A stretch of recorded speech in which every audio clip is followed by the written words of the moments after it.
Travel bus కోసం wait చేస్తున్నాను. ఎవరినైనా మన ఇన్స్టాగ్రామ్ కానీ యూట్యూబ్ కానీ చూసి మేము సినిమాలో ఆఫర్ ఇస్తాము, ఫోక్ సాంగ్లో ఆఫర్ ఇస్తాము, సీరియల్స్లో ఆఫర్ ఇస్తాము, షార్ట్ ఫిల్మ్స్లో ఆఫర్ ఇస్తామని చెప్తే నమ్మి ఎగేసుకుంటా నాలాగా మాత్రం రాకండి.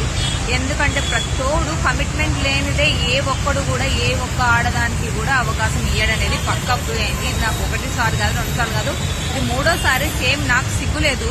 ఫస్ట్ ఆఫ్ ఆల్ ఫస్ట్ సీరియల్కి ఆఫర్ వచ్చింటే అలాగే వెళ్ళాను. సో అక్కడ కూడా ఇదే పంచాయతీ ఉంటే రిటర్న్ వచ్చేసాను.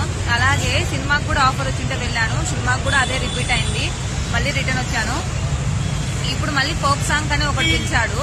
సో సరే కవర్ సాంగ్స్ అన్న చేద్దాము, ఏదో మూవీస్ సీరియల్స్ ఇంట్రెస్ట్ లేదు కదా, కవర్ సాంగ్ అన్న చేద్దామని చెప్పి ఒప్పుకొని చేద్దామని ఇక్కడికి వస్తే వాడు పొద్దు నుంచి కూర్చోబెట్టి యాజ్ యూజువల్ ఒక మగాడు బుద్ధి ఏంటనేది వాడు కూడా చూపించేశాడనమాట. సో ప్రతోడు చూసేది అవకాశాలు ఇస్తారు ఇవ్వరని కాదు, ఖచ్చితంగా అమ్మాయిలకు 110% అవకాశాలు ఉన్నాయి.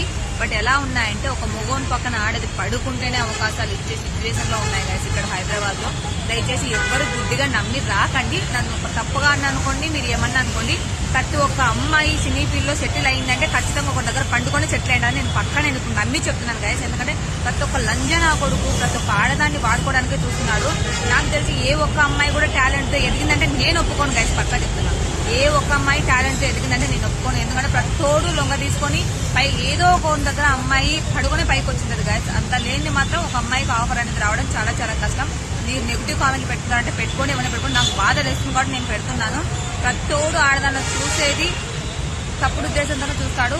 వానికి ఆడది అవకాశం ఇస్తేనే ఒక ఆడదానికి మొగోడు కూడా అవకాశం ఇస్తుంది. ఇదైతే పక్కా నిజము. సో నేను ఇప్పుడు మోసపోయాను కాబట్టి ప్రతోడు అవే అడుగుతున్నాడు కాబట్టి నాకు నచ్చక నేను ఇది కూడా వద్దనుకున్నా. ఇంకా జీవితంలో సినీ ఫీల్డ్ జోలికి అనేది నేను వెళ్ళను. నా ఊర్లో నా ఇంట్లో నా రీల్స్ నేను చేసుకుంటూ నా షాప్ నేను చూసుకుంటూ ఉండాలని ఫిక్స్ అయిపోయాను. ఇంకా బుద్ధి ఉంటే సినీ ఫీల్డ్కి నేను చచ్చినా పోను గాయస్. ఇదే నేను మీ అందరికి చెప్పాలనుకుంటున్నాను. ఫస్ట్ ఆఫ్ ఆల్ ఇప్పుడు ఏ అమ్మాయి సినీ ఫీల్డ్ సెట్ అయినా అది ఆ అమ్మాయి ఖచ్చితంగా ఎవరో కొన్ని దగ్గర లొంగే ఎదిగింటది. ఇదైతే పక్కా నిజం. ఇంత కామెంట్లు పెట్టుకోరు, ఇదైతే పక్కా నిజం.